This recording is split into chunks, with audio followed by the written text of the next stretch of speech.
وبرده هعصر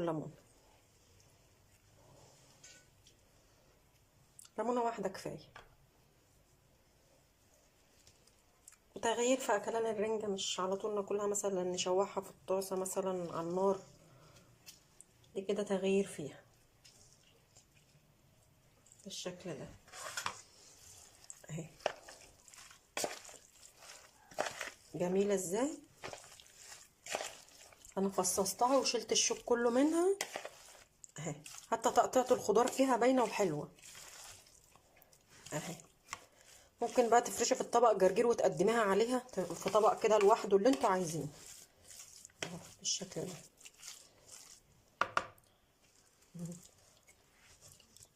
طعمها جميل قوي.